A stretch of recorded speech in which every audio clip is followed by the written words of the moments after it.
Hi, my name is Ashish. As Kishore has already introduced me, I have 2 decades of experience in identity and access management domain, and I have worked upon many projects with the companies like SDG, with the company like NoT-IAM, the company like Micro Focus.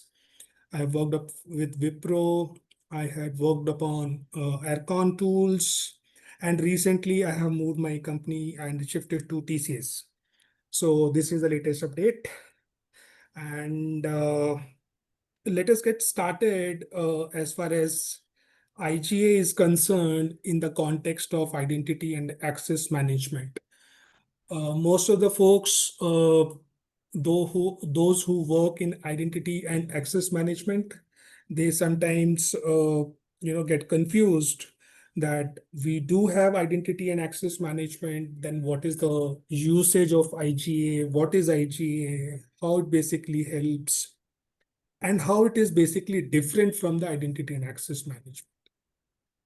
So this is what the topic is, and this is what the my introduction is. Before I kickstart the session, I would like to understand from the folks who are attending this session today that how many of we are aware of what is IGA and how it basically works. So please unmute yourself, those who wants to speak up, so that I understand that whether we have mixed set of people or whether we have, people who are experienced or people who does not have even any idea about IGA. So that gives me a bit of clarity, and I can tweak in case wherever is required from the understanding point of view, from the clarity point of view. So please unmute yourself. Let me know that how many are with the IGA background, how many are not. Accordingly, I'll tweak my session.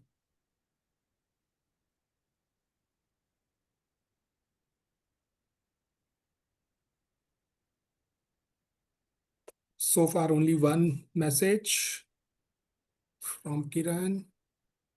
We have 25 plus members over here. I hope Nanny also says new. Ravi Kumar, Sumit. Okay, great.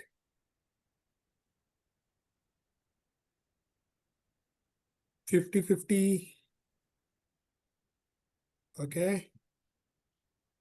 New to IGA. So we are reaching approximately close to 50% of work with PAM.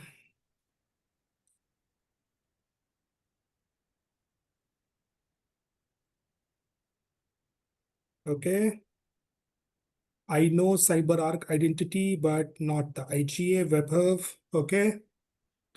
So what I'm hearing out is people are quite new as far as this domain is concerned of IGA. Okay, so let me just go back to my slide.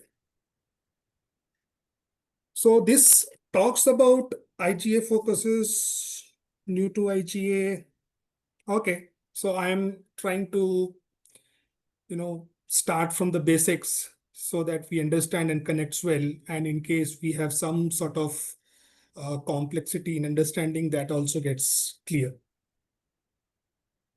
Okay, anybody, what is IGA as far as full form is concerned? And please, if you can unmute yourself, talk, that will be much more better rather me shifting from the slide to chat window. Anybody, what is IGA? Hi Ashish, Krishna here. Hi, Krishna. The IGA acronym stands for Identity Governance and Administration. It states, it is all about end user life cycle management. User will have their identities. Those identities are tagged to some accounts or accesses in order to look after end user life cycle right from hiring till termination. We use IGA tools. Your definition is correct, but I would say that it is 50% right, and Mhm. 50% it requires some sort of correction. Okay. So I will come to this IGA as far as the acronym. Your acronym is right, but as far as the definition is concerned, bit correction is required.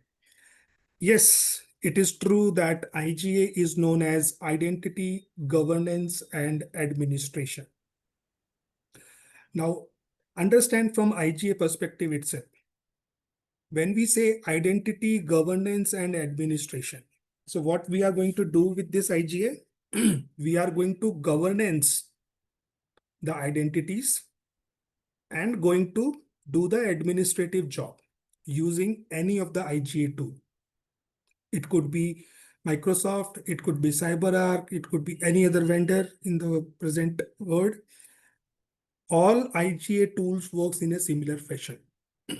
Some might have extra capability, some might have less capability, but the core concept of IGA remains same with all the vendors. Identity, governance, and administration. So these are three terms coming into it.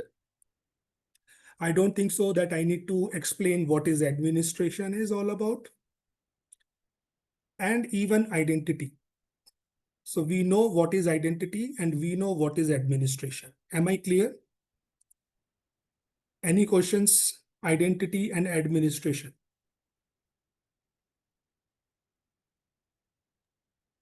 All good. No, all good. So we know what is identity and we know what is administration is. The new term which is coming to us is governance. What is governance? Let us understand first of all what is governance. Then only we can understand what IGA does. What is governance?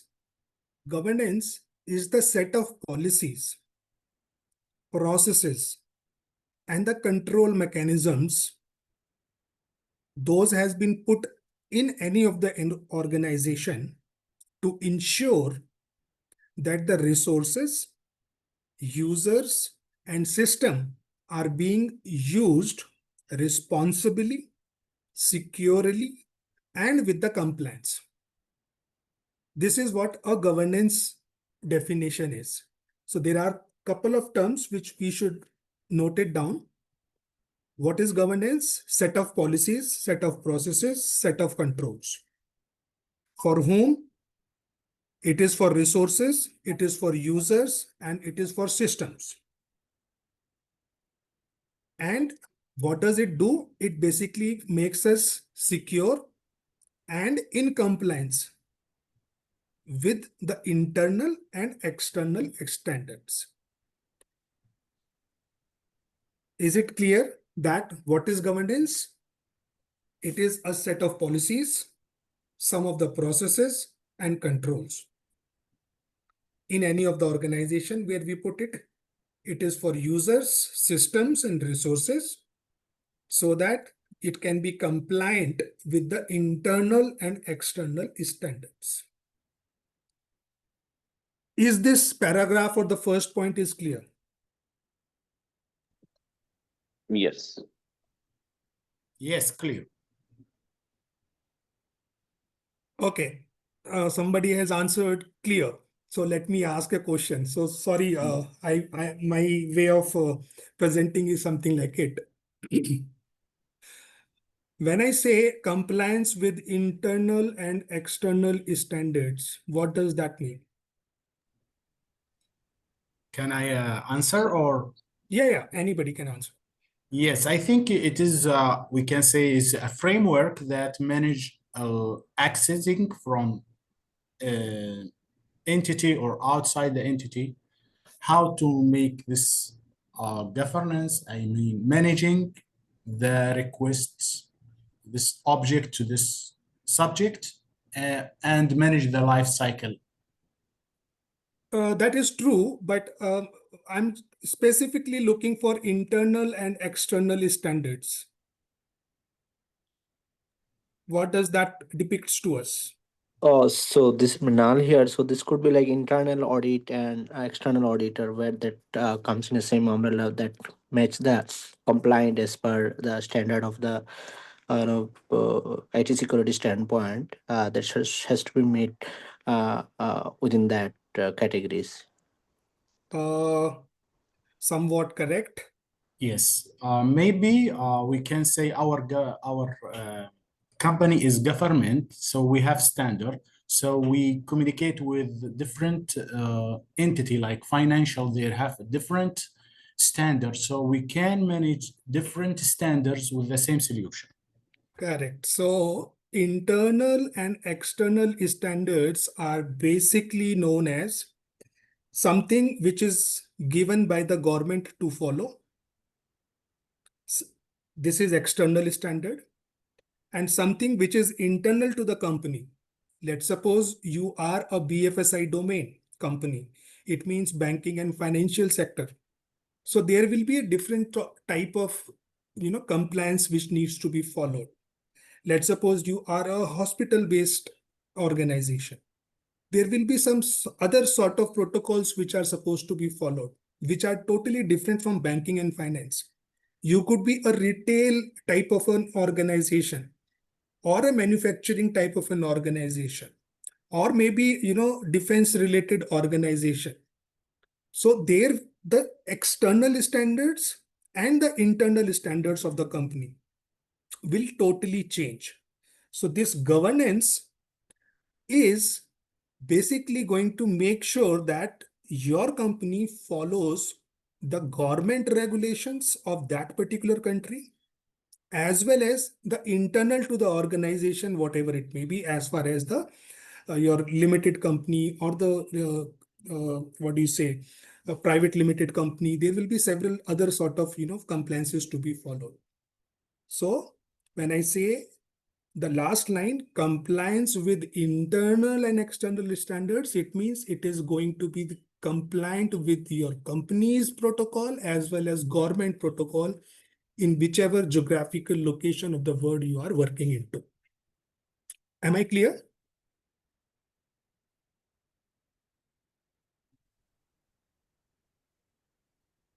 Am I clear? Yes. Clear for me. Yes, yes, of course, makes sense. Are we able to connect the dots right now with the first statement? That what is governance is? Governance is going to follow us internal and external standards, and for resources, users, and systems. And it is going to be the set of policies, processes, and controls. Okay. Can somebody tell me that what all different external standards name we have heard about, or the protocols we have heard about, which we can relate with the governance? The more you answer, the more clarity we will get. One of that would be GDPR, if I'm not wrong. What is GDPR? Like maybe the Europe based like data, right, where it will not be go for outside of the Europe. Correct. Anything from the Indian perspective as well? ISO? ISO ISO 27001. 27001. Yeah. Yes. Any Kerberos, also SML, OpenID, all these protocol. correct. What about HIPAA? HIPAA is another one which is basically used for the hospital industry.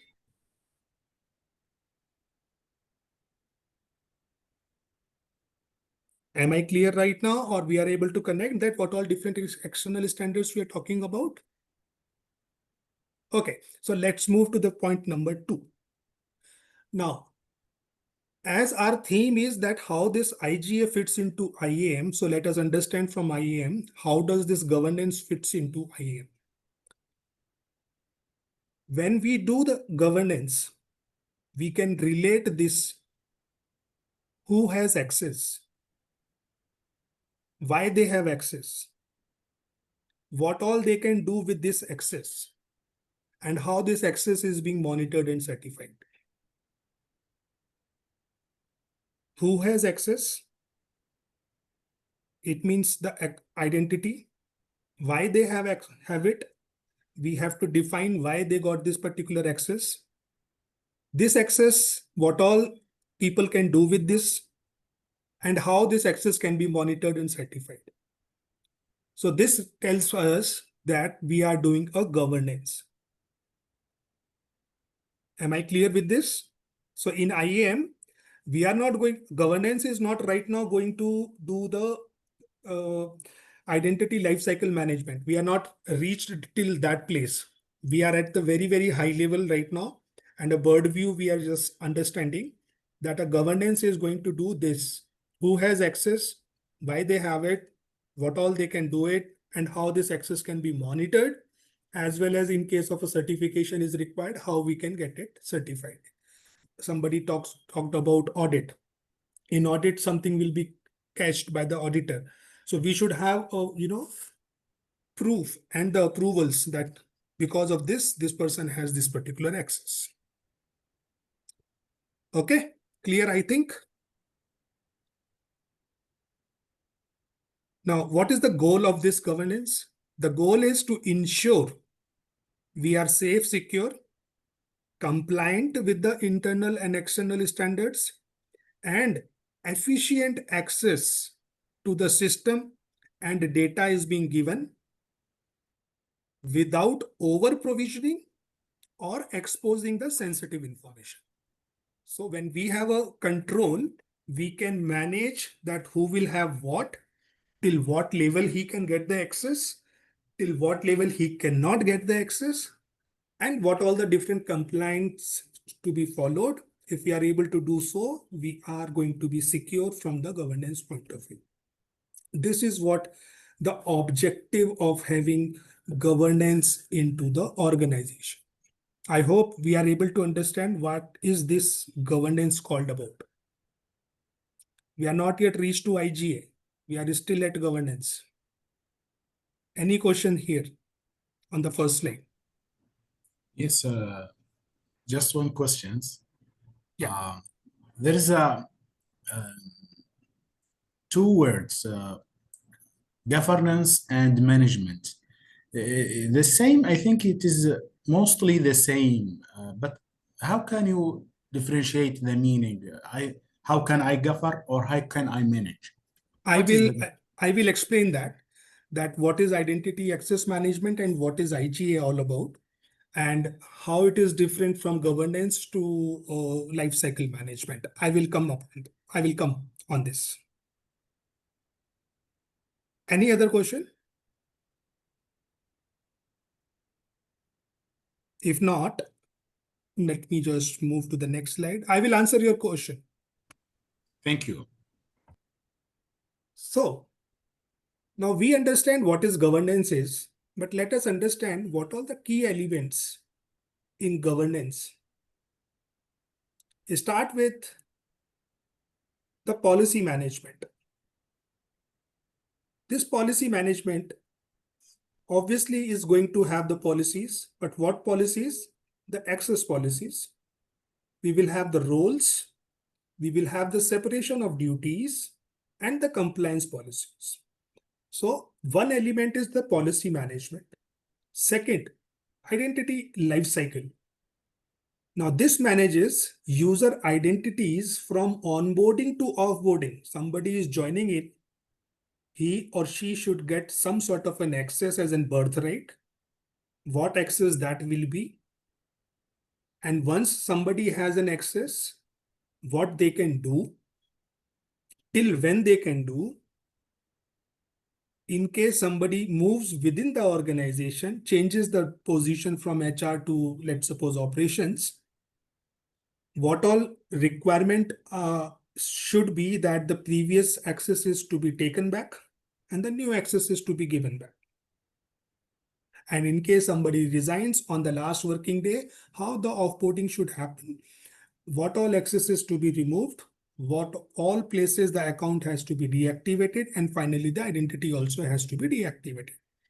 So this is going to be the identity lifecycle, which is the key element in governance. Are we able to connect that starting from the onboarding till offboarding? Though we can do it in using IAM, but IAM we cannot control. Using IGA we can control. And using IGA we can be compliant. That in case somebody is joining as in CFO, that person on a day one will have access on certain applications by default. In case that person needs more access, then there has to be some sort of a workflow management to be done. So that control is given by the governance, not by the IAM. Similarly, we have another element called access reviews. So periodically after 1 month, 2 months, or a quarter, or maybe as per the defined rule by the company, we should do the review of whatever access you are having into the system. Typically what happens once the employee joins, that person got the access on couple of applications. That person will have the access over years on this particular application. Why? There has to be some review to be done. That after 1 quarter, we will review whether you still need an access on this particular application or not. Similarly, there is something called access request. I do not have access, let's suppose, on couple of the applications. What should I do? We should have some sort of a workflow driven access request and approvals to be done. Similarly, role management to be done. This person can do this kind of a role within IGA or within governance. Similarly, SOD controls, separation of duties. You yourself cannot just raise a request and approve the request. No. I cannot say that on this particular date to this particular date, I'm going to be taking off and I only cannot approve it. This has to go to the manager. I cannot raise the request and approve the request for the payment. No. So this is what is supposed to be done in segregation of duties. On top of it, we should have the auditing and reporting, who is doing what, whether we are able to generate the logs, whether we are able to get the compliance reports as per the industry and as per the protocols to be followed. We should be able to connect with the different type of applications like HR or any HRMS tool, Active Directory, cloud-based applications, SaaS-based application, or on-prem, whatever it may be. We should be able to connect. Then only we can say, right, we are doing the governance properly. If we are not able to connect to a couple of applications, maybe because they are, old applications or something like that, then obviously we need a connector to be built. Are we getting these particular points? The elements in governance. So these are the key elements available in almost with all the vendors. Plus minus could be there, but these are the key elements as far as governance is concerned. Any questions? Please let me know. I'm ready to answer and eager to hear the question.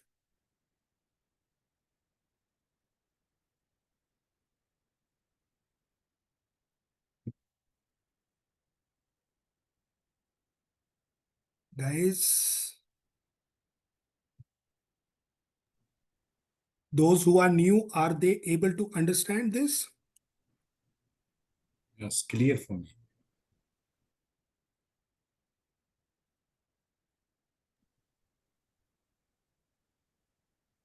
Anybody? Vaibhav? I'll take name. Yes, it's understood. Ravi Kumar. I'm just taking names from the chat. That's it. Yes. Kiran.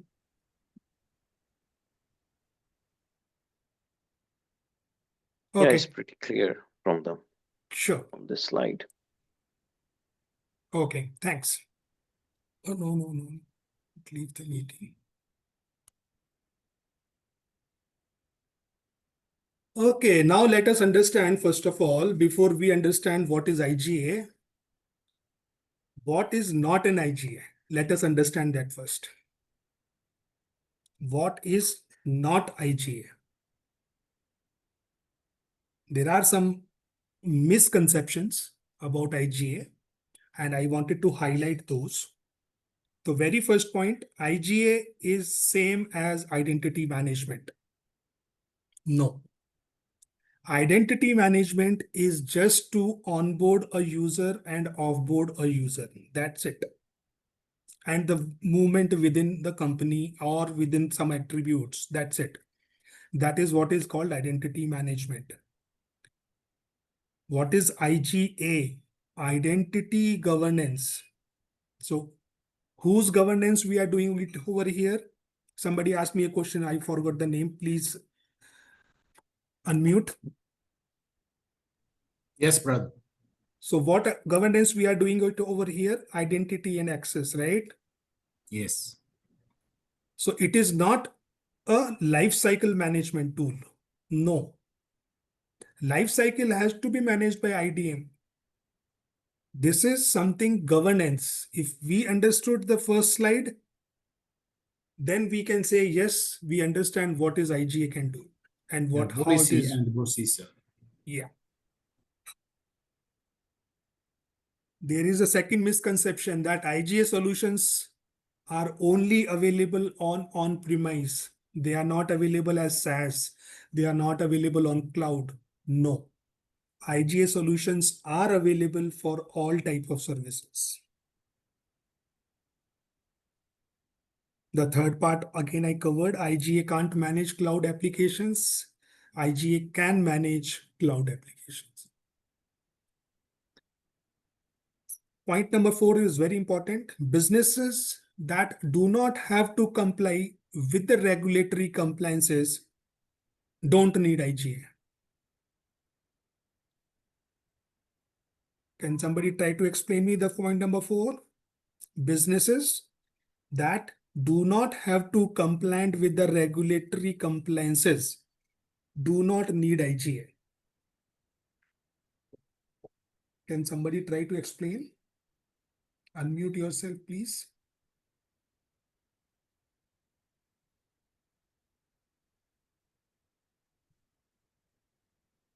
Please unmute. It's definitely important for all the organizations because they have to manage proper and govern properly to secure their businesses, whatever the data or whatever they're dealing with, that is important for everyone. Right. So when I talked about what is governance, there were two types of standards. One was internal, another was external. So I correlated that external one is like the government of that particular geography, and internal ones within your organization or the type of organization you are. So businesses that do not have to comply with the regulatory compliances. Regulatory compliances will be given by the government. But still you need the internal standards to be followed of the company. So still you need IGA. So you cannot skip by saying this that I don't need regulatory compliances to be followed, so I can skip IGA. No, you should not. If you want IAM to work in a proper way and a more secure, safe way, we should have this IGA too. And some also say that IGA is only relevant to the big companies, not the small one. No, again, that is a misconception. IGA fits in all type of organization. So Okay. correlated this with the IAM. If they are using the IAM, then the IGA is important. Correct. Is that right, or is okay? Still, I mean, IGA can be implemented without IAM, but I mean, for that you need to write the separate connectors. If you are using with IAM, then it makes your life easy. because you already have the life cycle management accesses are available into the IGA. So you need not to export them specifically to any of the IGA tool alone. True. And that is why IGA comes under IAM. Got it. Okay, so now we understood three things. What is governance? What are the key elements? And what is not IGA? This is misconceptions of IGA. So what is IGA? Yeah, Ashish. Yeah. Yeah, sorry to interrupt. No Actually, I problem. have doubt like if company don't need to complain to anyone, either government or someone else, and if they don't want to use IGA in their organization, then is it important to use, or without complaint they can't use? See, why are you using IAM? Tell me. I mean, I'm just asking a question. Why are they using IAM?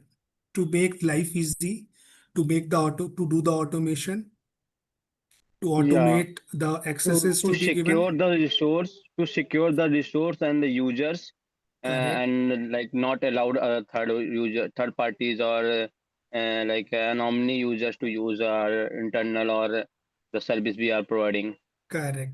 So now identity and access management, what IAM can do, identity management can do the onboarding, movement, and offboarding. As far as access Yeah, management is concerned, access management can say, okay, you can have access on Office 365. But yeah, that cannot say that how long you will have access on Office 365. What all role you should get on Office 365 as a normal employee. As in manager, what all roles you should have on Office 365. As in director, what role should you should have. As in CEO or CTO or CXO, what role you should have it. So who defines it? This is the governance which plays the role. yeah. No. But my question was like companies using IGA just for their utilize, like their productivity, or for government mitigation or some policies mitigation. They must have So IGA Atul, I tools, mean, or yes, if like they are just only. right. So Atul, answer is both. So most important is, first of all, you being safe, you being secured, and you follow all the regulatory compliances.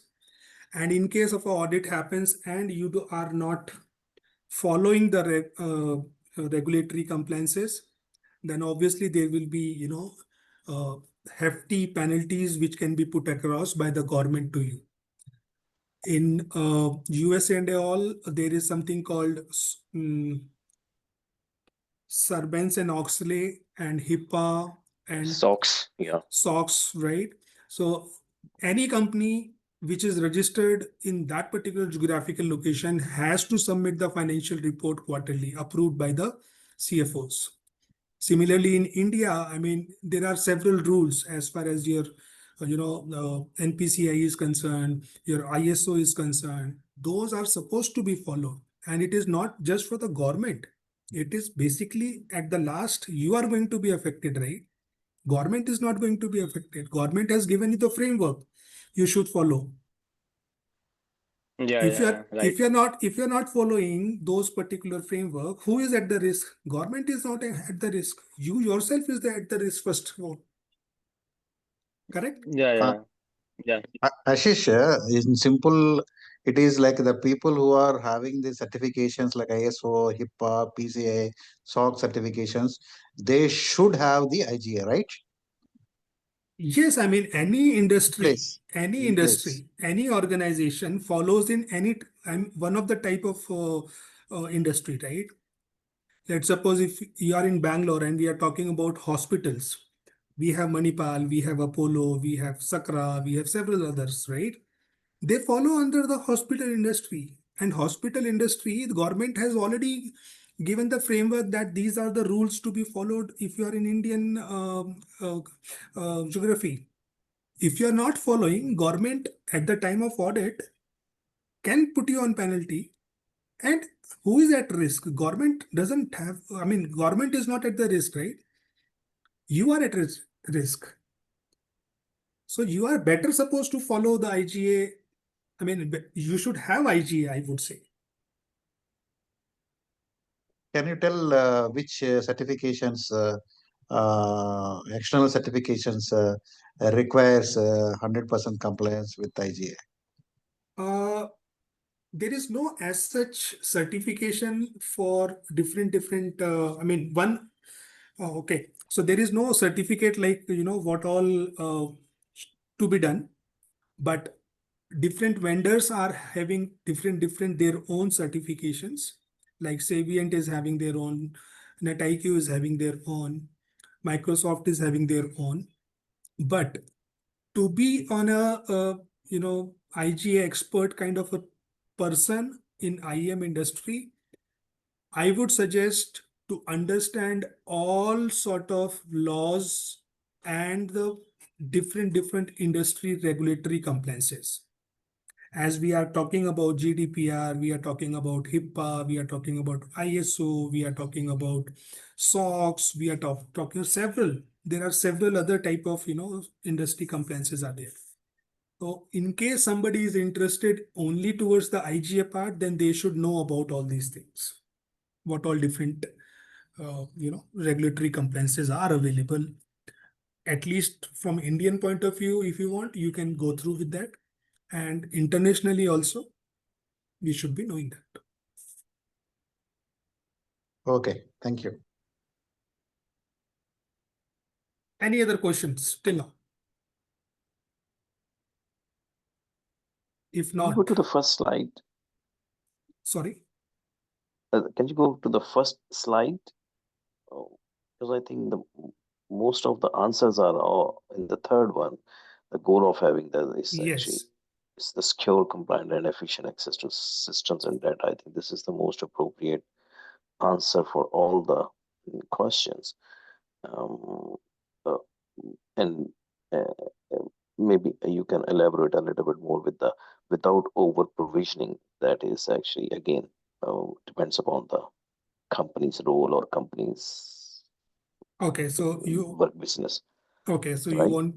you want me to go with without over provisioning? No, I'm just saying that this is very important Yes.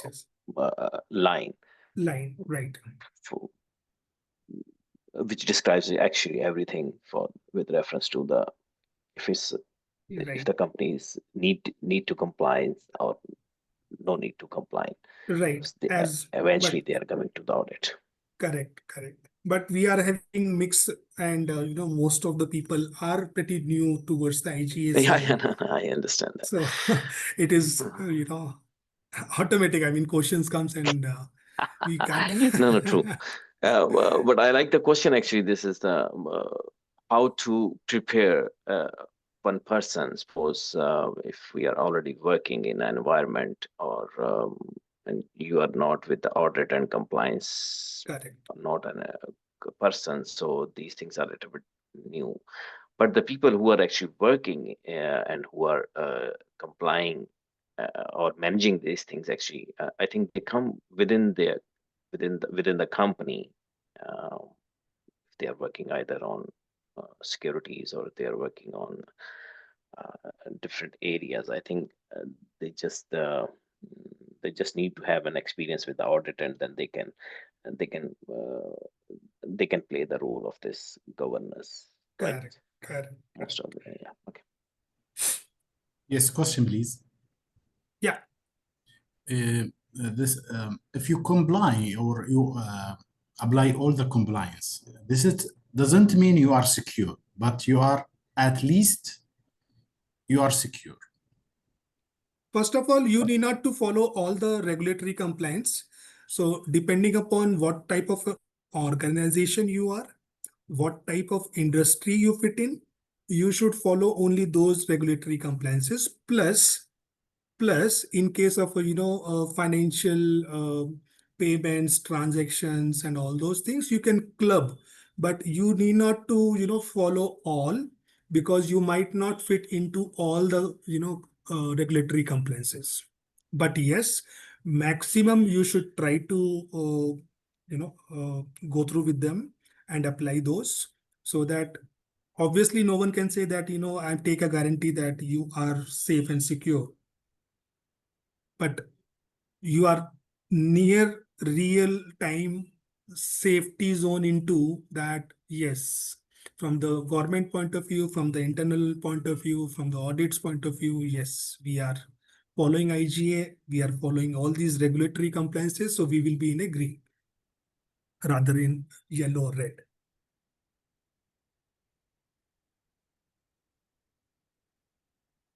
Okay, so what is IGA? So we understood till now what is governance. So we started governance, that it is the framework of policies and all. Same thing applies to IGA.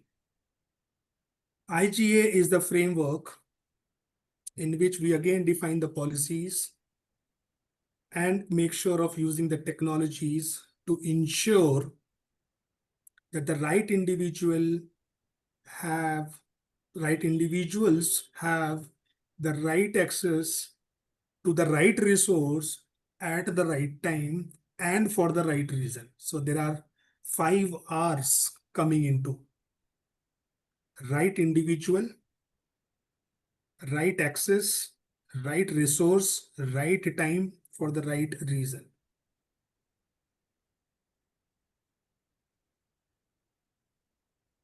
Again, this describes the entire IGA piece. Is it clear? Understandable? Is it clear and understandable that IGA is for whom? It is obviously for the companies, but to make sure right individual will have the right access, right resource, right time, and with the right reasons. This is what IGA does. Ashish, this answer is more like expected to IAM or IGA? I'm talking about IGA. IGA is a framework of policies. No, the answer you explain, like a right user has a right access at a right time in right device with the right reason. So this answer should be good fit with the IAM concept or IGA concept, It or is for both. the IGA concept, because if you are able to understand what is governance, then it helps. So what is the goal of having governance? You are supposed to be compliant. Compliant for what? Compliant for right individual should have the right access and the right resource at the right time with the right reason. This is one of the compliance rule. Yeah. Efficient access to the system and data. Again, that comes here. Efficient means right access at the right resource at the right time with the reason. Let's suppose you are working on one of the cloud application and you are having admin right. I should be Yeah, able but to, that like as from the governance point of view, I should be able to answer a question that why this individual is having a admin right. How did he got the admin right? Who approved it? This access is from when to when? What is the expiry date of the access? This cannot be defined by IAM. This can be defined by IGA. So in IGA, yeah, we but write the policy. right user is only like defined after authentication. So I feel that IGA can't No, define the no, no, right user. no, no. Authentication Okay. come later. Authentication come later. Let's suppose, okay, let me just take a scenario that you wanted to access a database server, okay? You Yeah. do not have access on the database server. What you are going to do? Are you going to log in? No. because you know that your credentials are not available with you, right? Yeah. What you will do? First, I'll raise a request to get access.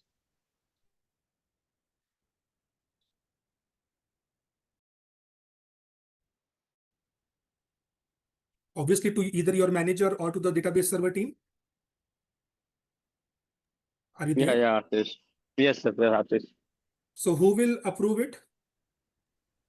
Yeah, like a reporter who are managing the application, or the manager or someone from the team who will approve the request. Then I get the access, and So then I can use the yes. application. So it means that goes with the right reasons of my statement. Correct? Who will decide? Yeah. Who will decide what will be the right time to give you the access? Not you, The right? application team. No, yeah. Applicant. So it means there is an engagement of the database server team also, Yes, which yes. which tells you what is the right time to get the access. On which resource you are talking about, database server, right? Yeah, yeah. Understand. Yeah, thanks. Got No, it. I'm trying to explain it to others also. Right resource means Yeah. what? Database server, right? Database server. Yeah. Which database server? Whether it is SQL, MS SQL, Yeah. MongoDB, which, what is the IP address? All those Yeah. things are required to capture or not? Yeah. Required. What access you need? Admin right, non-admin right, or support level or a patch upgrade level? What sort of a right you need on the database server? Who will decide that? Yeah. Yeah. Obviously, the team who is managing the means applications. Correct. Now, right individual means I am also raising a request, but I am from HR. I should get access or not? Eh, No, this is not need for HR. So this is what IGA does. Simple. Yeah, Now you yeah, yeah. got it. Yeah, I understand. Thanks. So this is what IGA does, that we have a framework and the policies to define all these things. Access management comes when you get an access, you get a credential, and you are trying to log in, and that login is not working. So it means there is either your user ID is wrong, or the password is wrong, or something is wrong. Then you go and check why my access is not working. That is access management, different access management. I hope you are able to Yeah, yeah, yeah. I understand. understand this, right? Yes.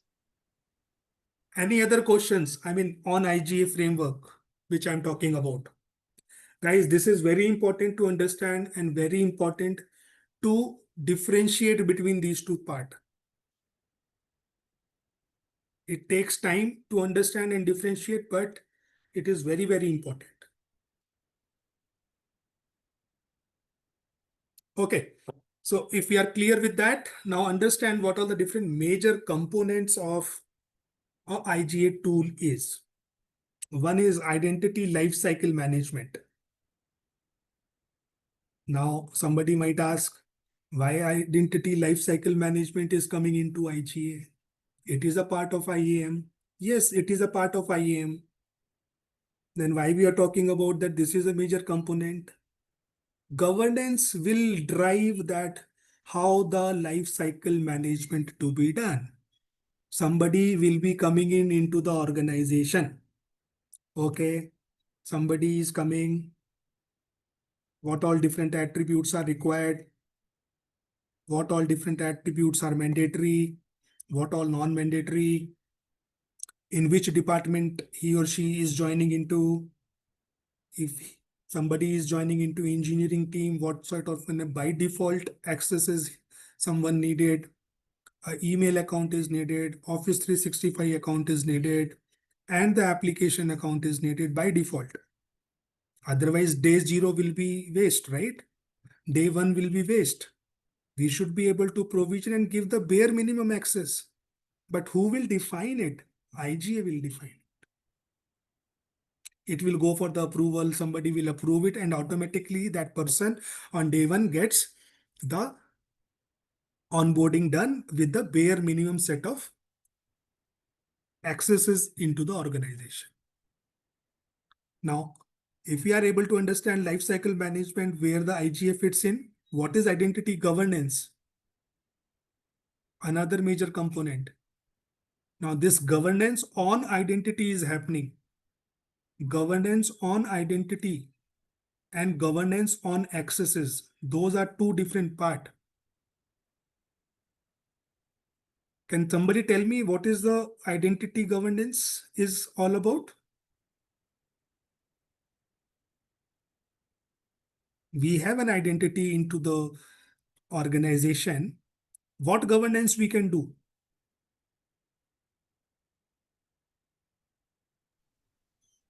I think control identity in all from start to end. Obviously, I mean, you look at the internal standard of the organization. Number one, how we should have the user ID created, how we should have an email ID address created, what should be the password policy, how long the password to be rotated, how complex the password could be. Isn't it this is related to identity? This governance needs to be done on identity. Let's suppose we have a No. duplicate name employee coming into. I cannot generate the same email address for the new person, right? So I should have a policy for it. This is being defined into IGA, and IGA pushes this to the IAM. That I have a framework, I have a policy written. In case this happens, you should do this. You should create an account on the SMTP server like this. Without this, I am not going to accept it. Isn't it this follows your internal regulation as well as external standards? It is. This is where it is helping us. Not only governance on identities can be done, governance on the accesses also can be done, which is the point number 3. Then we have another major component, which is called policy enforcement. By default, I can enforce the policy on all the employees of the organization, or all the employees of HR, or all the employees of finance, or all the employees of engineering team. I can enforce the policy that they are supposed to follow this. Otherwise, we are not going to go ahead with the transactions. So if we have a policy and the policy enforcement, it is easier for me to manage not only the individuals as well as the group of individuals also. Last, compliance reporting. IGA does the compliance, but there has to be reporting also to be generated, so that during the audit or during any time where organization is asked to prove, I should have the report which is the proof that we are following the framework and policies as far as the external standards are concerned as well as internal standards are concerned. So these are the major components of IGA. We will talk about them, as well as we are going to have this series of IGA. So we will be covering more into the details in the upcoming sessions. So do not worry about it. Ashish, resource and applications can be also part of this component or not? Which component? Like IGA, like managing resources is also part of access governance administrator. Yes, yes. You are not looking at the slide, looks like. See the second line. Yeah. To the right resources. Second line Yeah, of yeah. the slide. So Yes, yes, resources yes. means, so it could be servers, it could be your applications, cloud applications, SaaS based, whatever it may be, it could be. Yeah, yeah, yeah. Got it. Where IGA fits. again, important point. IGA governs who has access, why he has access, and how it has been given. Simple, these three answers I should be able to answer if I am applying the IGA. Who has access, why he has access, and how did this person get the access on this particular resource. This is a simple understanding of an IGA is. Do not go with the different jargons, different paragraphs, simple words. When I talk about the first line, what IGA is a framework of policies, forget about entire 2 lines. Just remember 5 R's. 5 R's. Right individual, right access, right resource, right time, and right reason. Simple. 3 Whys. Who has access, on why and how. That should be the full stop. This is what IGA does. I hope it is clear. It means where is out of governance. I didn't get your question. Sorry, please. You see how, who and why and how, but where is not out of the governance. Where means the resource, obviously, right? So that covers under 5 R's of the key principle of IGA. So I'm talking about where IGA fits. As the moment you apply IGA, it comes with 5 R's. Yes. Please correct me if I am wrong. No. Clouding is out of governance. Cloud is out of governance. No. Cloud-based applications also can be managed with IGA tool. Okay. IGA itself can be on cloud.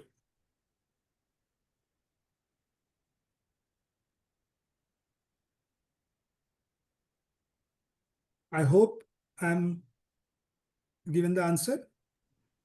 Yes, thank you. Okay. Okay. Now let us understand. I quickly go through with the 2 slides in quickly 5 minutes, and then we can wind up the session and have the questions and answer session as well. So what all different pillars are and the core capabilities of IGA. Though the core capabilities we are going to go into the deeper one by one session, but let us understand the IAM pillars. So when the authentication comes, we talk about multi-factor authentication, single sign-on. So again, this has to be policy driven. So authentication is also can be managed via IGA. Authorization, whether it is role-based access control, attribute-based access control, or policy-based access control, again, can be managed by IGA. Within IGA, we have governance of what? Identity and access. In that, what we do the reviews, quarterly review or whatever review as per defined the policy. Access reviews to be done. The certification needs to be done. What is the meaning of certification? I will explain in the next session. What all different SODs and what is SOD? Policy enforcement. These are the pillars which play a bigger role when we talk about IGA in the IAM ecosystem altogether. When we talk about the core capabilities of IGA, as in the previous slide, I talked about identity lifecycle management. The core capability here is joiner, mover, leaver process. Once somebody joined in, I can give the access based on role or based on policy. Somebody got an access, the individual should be able to request further accesses and approvals to be done. Once the accesses are there are supposed to be reviews and the certification. Certification is kind of a stamping. When somebody is reviewing the access, that person is supposed to stamp, yes, this person is right.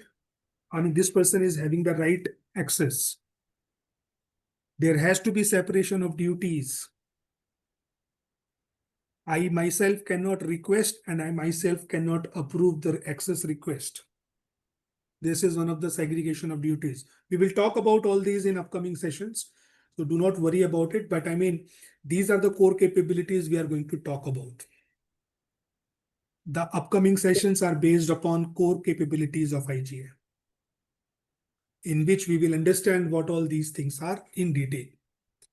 Last not the least, audit and compliance reporting. So we should have the proofs that you are compliant to the internal standards as well as to the external standards. Whenever it has been asked, you should be able to fulfill with the reports generated by the tool.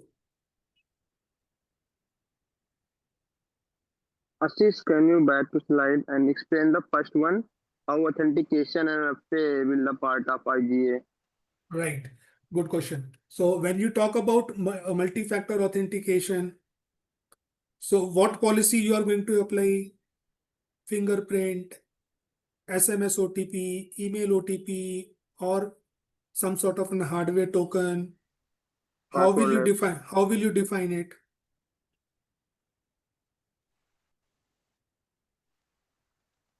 They write the some set of rules. Industry-based regulatory compliances to be followed.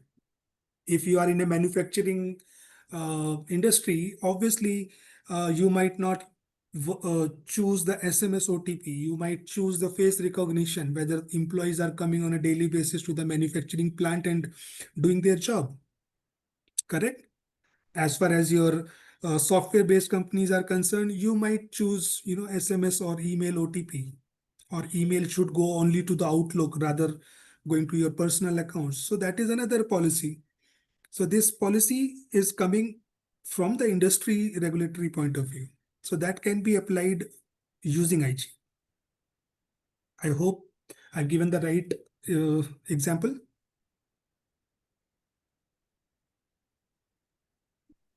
Yeah. So we called it as MFA. Can I call? Because obviously at the end we are using MFA and SSO to write some rules to get authenticate a user or validate the user by using their like trust of the what trust we are using, like suppose AD, LDAP. So we just use MFA to authenticate the user by checking in that particular resource or the target. I think I should ask you another question. What is the main use of MFA? Is it authentication or it is strong authentication? You can say strong authentication. So strong authentication comes once you are already authenticated, right? Yeah. It means your user ID and password has been verified. Yes. So multi-factor authentication is not just for authentication. It is for the strong authentication. So what type of MFA to be used, that is dependent on the industry standards.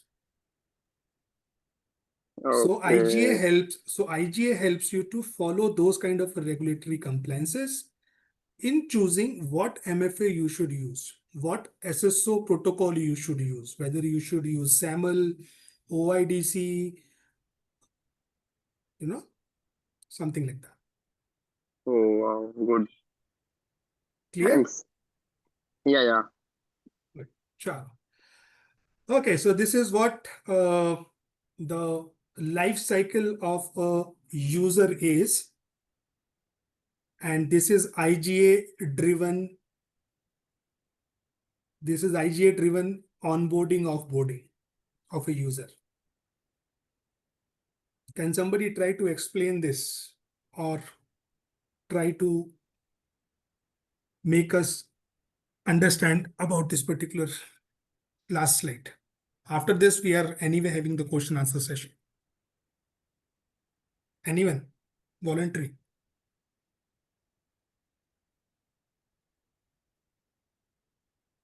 So new joiner is coming, the access approval. So he will get the approval from the, there is a process for that, for the access, because when he his login ID and identity will be, credentials will be created.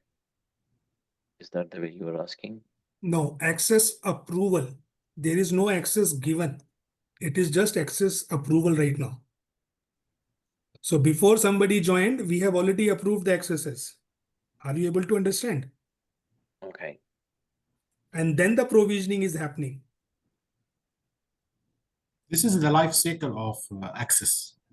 This is the life cycle of, you can say that, of a user as well as IGA, how it basically works. So let me try to take it up. So new joiner is coming in. Before he or she gets an account, access approvals are already being taken. How? The birthright, am I? No, access approval. Based on what? Based on inputs received from the HR, like onboarding, right? HR will onboard at it and they'll give the list, right? So I'm looking for two specific attributes of a user. Username, employee ID. No, Based on user role and responsibility. 50% correct. ID and And password. and the privilege. I'm he looking can only for. request anything to get approval. So No, once he no. joined, yeah. Right now, account is not being created. Maybe based on the designation of the employee. Correct. So there are two attributes, department and your role, or you can say the designation. And this is going to be called as a birthright role. The moment birth happens, when the birth is happening at the time of provisioning, we are creating an account.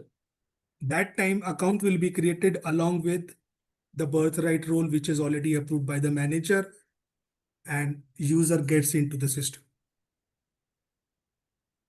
Once user gets into the system, we defined what kind of a role you are supposed to do, segregation of duties, and what you should not do.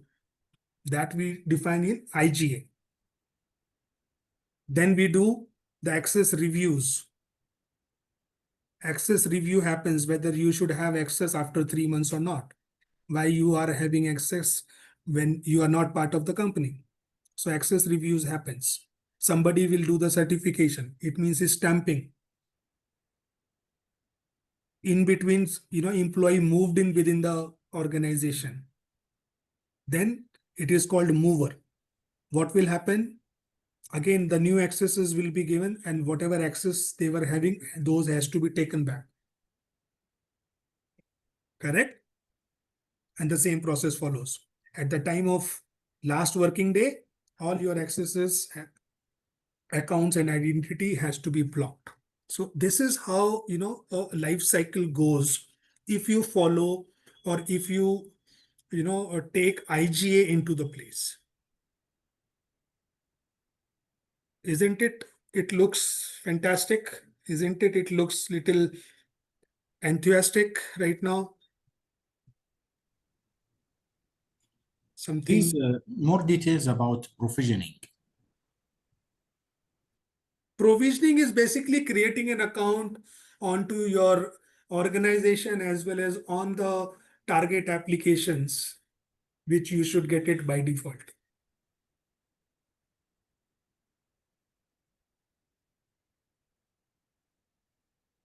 I hope I'm clear. Yes, yes. Okay.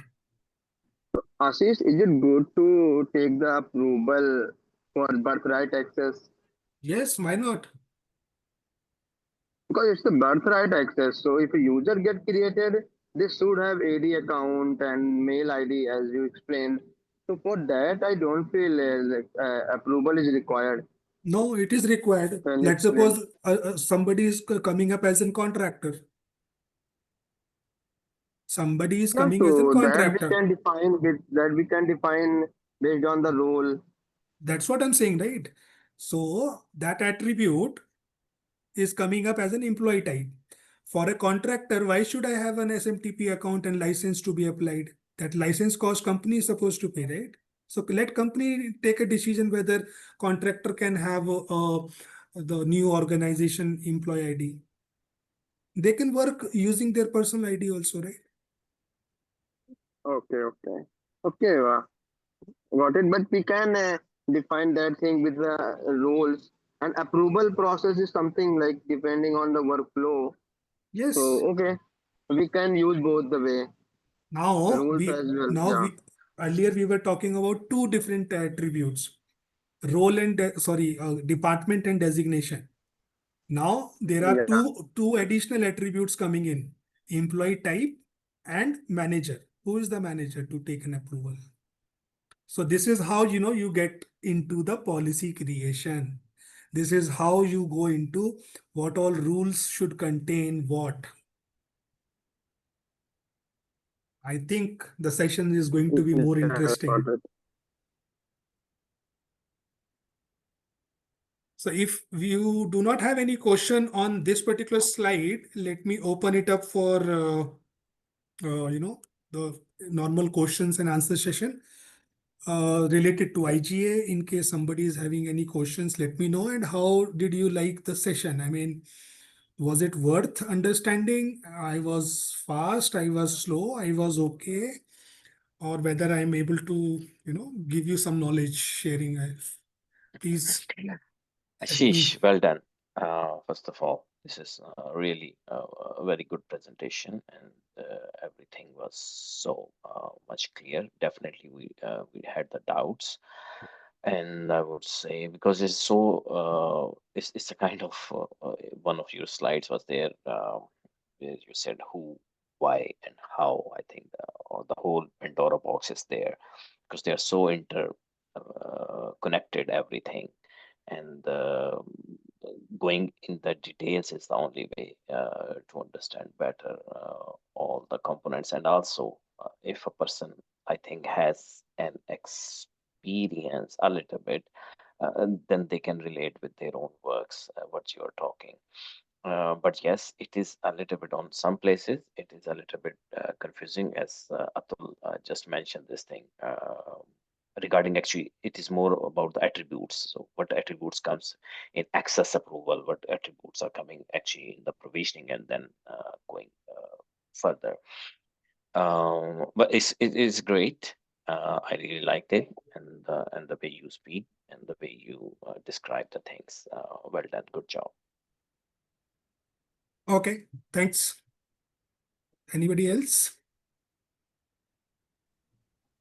Yes, just two questions regarding the governance. Why you ask you is clouding is out of governance because clouding there is no standards or framework that manage or govern the clouding. Still, clouding is a big issue between many countries.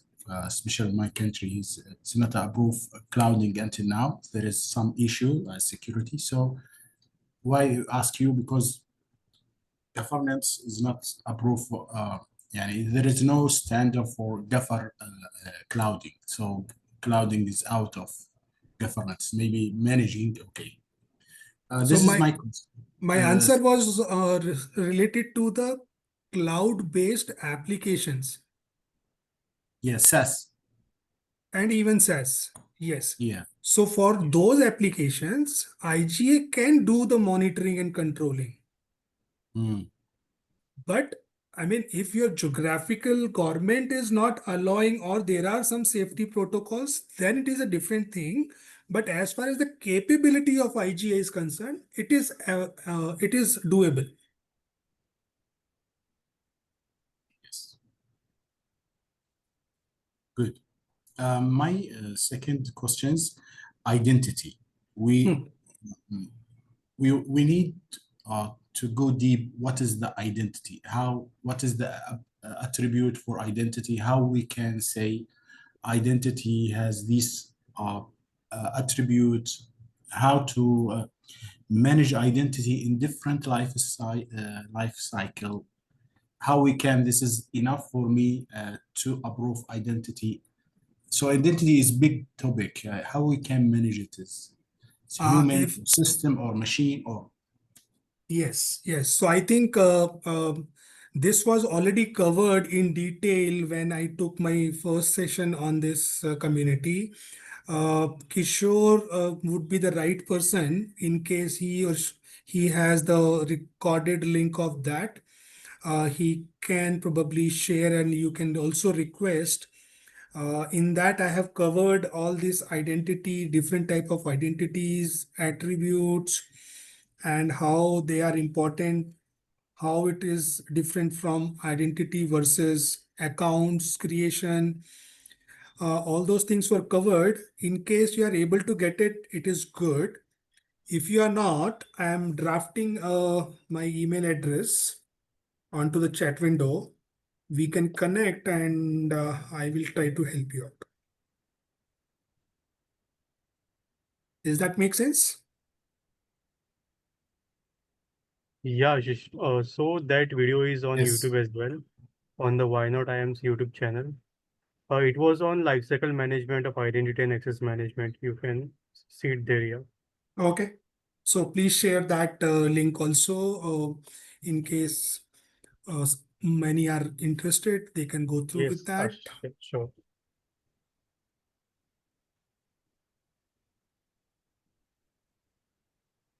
What else? Anything, buddy? Anything else? Anybody is having So any I question, actually, feedback? yeah. So I have one question. So in the life cycle management, as you are means explaining that we need to create basically one user in HRMS portal first we will create, or means what will be the flow basically in So, HRMS portal we used to create, or in that is not clear picture for me. okay. So when I talk about identity access management, in which IGA is part of it, none of the identity access management tool writes anything on HRMS system. This is a key principle. So the account creation activity which I was talking about, so that is basically within your HRMS system. When you go and create the user in IAM, that is when it is called provisioning. And that's when your birthright access comes into the place. Thanks. I have a question related to birthright access. If you're desperately So, looking for a job like I am, you probably tried everything to Kishore, if you can mute, please. Yes, Ashish. Yes, Barney. yeah.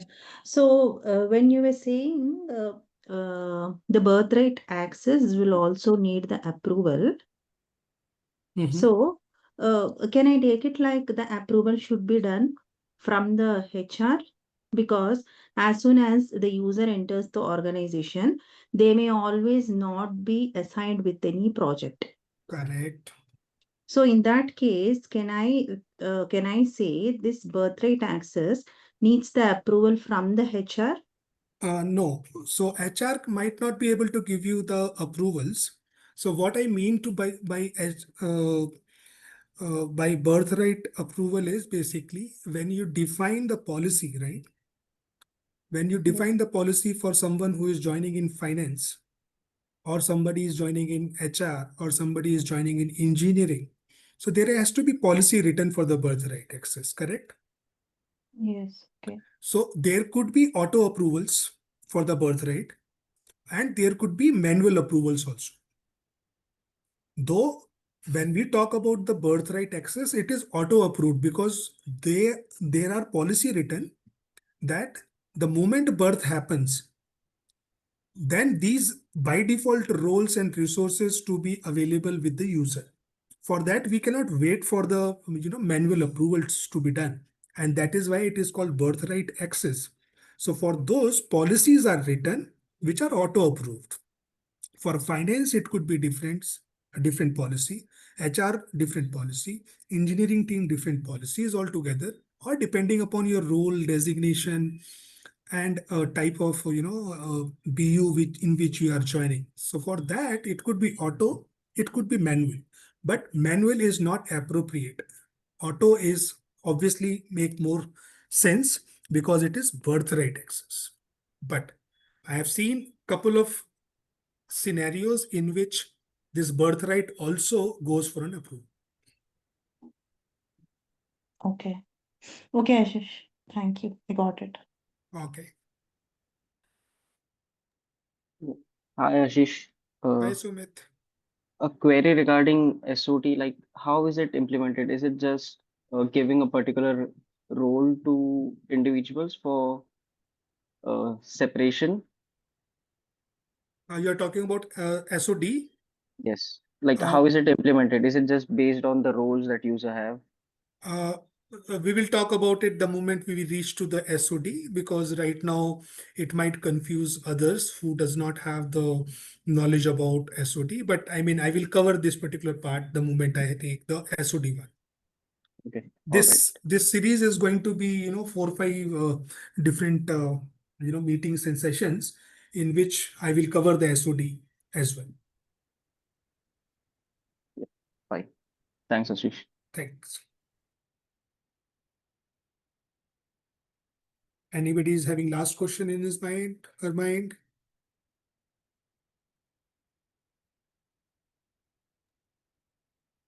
Yeah. Hi, Ashish. Is this IGA and IAM are both are same, like every component in IGA resembles the IAM, like it's a framework. IGA is part of IAM. Okay. IGA is part of IAM. Correct.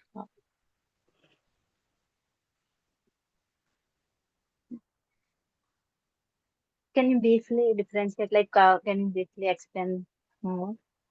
About IGA and identity access management? Mm, IAM, like how it is how it comes under, like whatever IAM is there, like whatever IAM do, like right individual has the right access, right device, and its components and its pillars, everything are the same.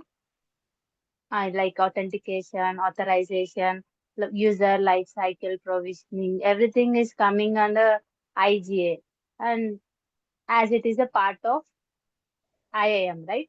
Correct. Is that the So mean? IAM, IAM is a bigger umbrella in which Okay. IGA is one of the unit. So identity and access management is the main umbrella in which governance also fits in, like your privilege access management, single sign-on, multi-factor authentication.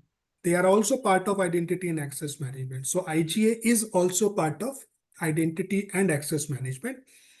The objective of following IGA is totally different, that it focuses only on governance. But somebody has to do the life cycle management. For that, identity management is there. Somebody has to do the access management. Yes, for that we have the access management tools. But somebody has to do the governance. For governance, the IGA is the component which is being used within IA. Oh, okay. Okay. Thank you. Okay. Okay, so in case no more questions, I can hand it over to Kishore. Thank you all. Thank you, Ashish. Thank Very you. grateful for Thank the you, Ashish. session. Yeah, thank Thank you, you. everyone. You. And please be there in Ashish please be there in the next week for the session on SOD violation. SOD. I And will, Kishore, I might change based on today's discussion, okay. because it looks like I need to go in a different sequence so that people can understand and correlate. So I will talk to you on this a bit later. Huh? Okay, Ashish, I get it. Okay. You will prefer to choose the core concepts, right? Yeah. Yes, Before going yes, to HOD. yes. Okay, Ashish. Thank you, Ashish, and thank you, everyone. See you on the next weekend. And this video will be posted on the YouTube. Please find it there and rewatch if needed. Thank you so much. Yes, we got Thanks, it. Thank you. Ashish. Thanks a Looking lot. forward for the Thank following you. lectures. Thank you.